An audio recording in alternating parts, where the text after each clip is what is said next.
Here's what I tweeted early in the fourth quarter of last night's Ravens-Niners game, with Baltimore leading 33-12 at that point. And I quote, "Tonight is why I'd give the Dallas Cowboys a decent shot of winning a playoff game at San Francisco if they could first win at Tampa Baker." Obviously, Baker and the Bucs have caught fire. They've won 4 in a row. They put themselves in position to win the NFC South, with New Orleans visiting Tampa this Sunday, final game at Carolina. But I still believe the Cowboys could win a first-round playoff game at Tampa, as they did last year over Tom Brady and the Bucs. Richard, your reaction to my tweet, please. Skip, I ain't got no reaction to that. Skip, you know that's not the truth. Skip, there was nothing that you watched last night that had anything to do with Dallas Cowboys. Skip, the Baltimore Ravens defense is a totally different defense, totally different scheme, totally different organization. They, like we just said, they bullied, they played physical, they enforced their will. They had 4 sacks in the game. They had 5 turnovers in the game. They were incredible offensively. Lamar Jackson played a great game. They ran the ball well. They passed the ball well. They schemed them up well. I don't see how any of that translates unless, I mean, that's like translating Chinese to Spanish to Arabic to Greek. I mean, and then trying to say that's English. Skip, I don't see what you're seeing. That was a good game by the Baltimore Ravens. Now, it should give the Baltimore Ravens confidence that they can beat the San Francisco 49ers, no question about it. But circus play that could have created a 6th turnover, and I saw a pass rush that got after him just the way our pass rush can get after any quarterback on any given Sunday. I saw my team go out to San Francisco last year after it went to Tampa, and it sent Tom Brady into the sunset. The score was 31-14, and Dak played arguably the best game of his professional career. He threw 4 touchdowns to no interceptions. He had a QBR of 97. That was his career high, scale 0 to 100. So they did that. They went to Tampa and sent Brady into the sunset. Then they went to San Francisco, and they lost 19-12. They held Brock Purdy to 19 points. They held Christian McCaffrey in check the whole game. He did no damage whatsoever. And if Dak Prescott had not thrown 2 interceptions in the second quarter, I believe we would have had a real shot to win that game. There's no reason we can't rinse and repeat. Go to Tampa and beat Baker and the Bucs.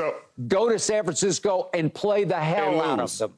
And lose. No, you're right, Skip. There's no reason to say you can't rinse and repeat. Beat Tampa and go to San Francisco. let me tell you where I land on this. And I, too, also watch a game like this, Skip, thinking about, okay, what's the path? I told you that last week when I watched the Rams. I said, oh, the Rams can give me San Fran, because I didn't want to go face them. But when I talk about these 2 teams, let me tell you why I say this. And the matchup that's great for the Dallas Cowboys is always going to be the Tampa Bay Buccaneers over the matchup like what I see in San Francisco.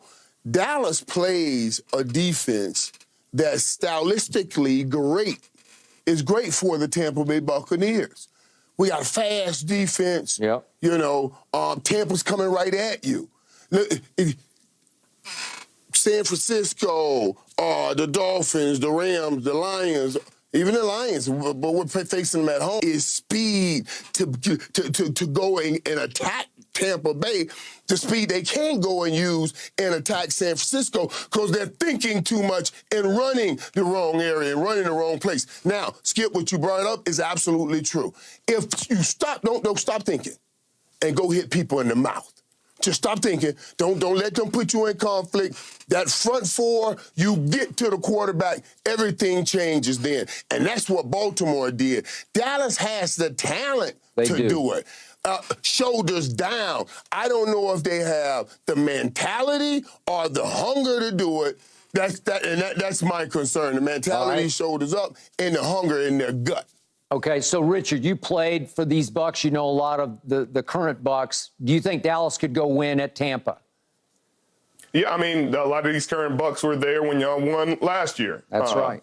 But the difference this year, I think, is David Canales and obviously Tom being kind of in his twilight at that position at that point of the season last year. Baker Mayfield is playing some of the best football of his career right now. Agreed. I don't necessarily know if they can beat you guys. I know Todd Bowles will come up with a better scheme than he did last year defensively to frustrate Dak, but I think you guys are a more talented team in the end. But do not sleep on Mike Evans and Chris Godwin and what they can do if they get hot. No, I hear you. Okay, Richard, I know you watched Dallas at Miami. I want you to think about this.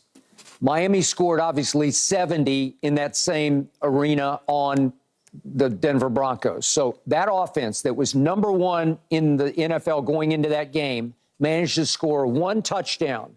It went 1-4 in the red zone, 1 out of 4 in the red zone. And their kicker was 6 of 16 on 50-plus yard kicks going into that game. He made all 3 of his 50-plus yard kicks. So they maxed out from the kicking position because he made all 5, obviously, but 3 from 50-plus that you would think he'd miss 1 or 2 of those. So my point is, that was a pretty good defensive effort, even though Michael and I agreed that in the end, we just didn't feel like we would be able to stop Tua with 3 minutes and 27 seconds left when they just needed a field goal, and we couldn't. But the point was, it was an overall pretty impressive defensive effort from the Dallas Cowboys. So you have to give them some credit that they do have the capability of going on the road and doing some good things, because those were some great things that they did at Miami.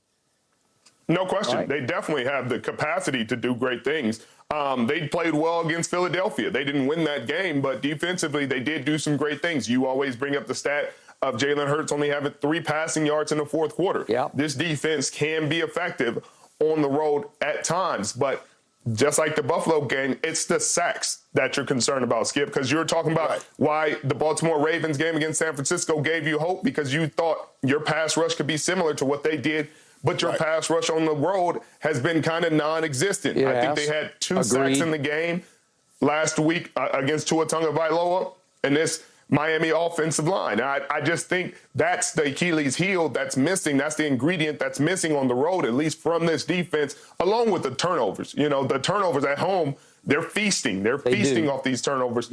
On the road, again, they're disappearing. And so I think those are the things that if they're going to win on the road against the Tampa Bay Buccaneers in the first round of the playoffs, they're going to need to get more sacks, and they're going to need to turn the ball over. Okay, and to your point, we are 25th in the NFL in road takeaways. We feast at home. We do not feast on the road. We don't feast on the quarterback on the road either. Michael, your thoughts? But you guys are hitting the nail on the head with exactly what we're talking about, especially. That's why I always said this defense, I never said it was a shutdown defense. I said it was a turnover defense. Shutdown defenses are not. Turnover defense is what wins Super Bowls, because you're getting the ball back and giving the offense time to score points. But Skip and Sherman, that's what I say.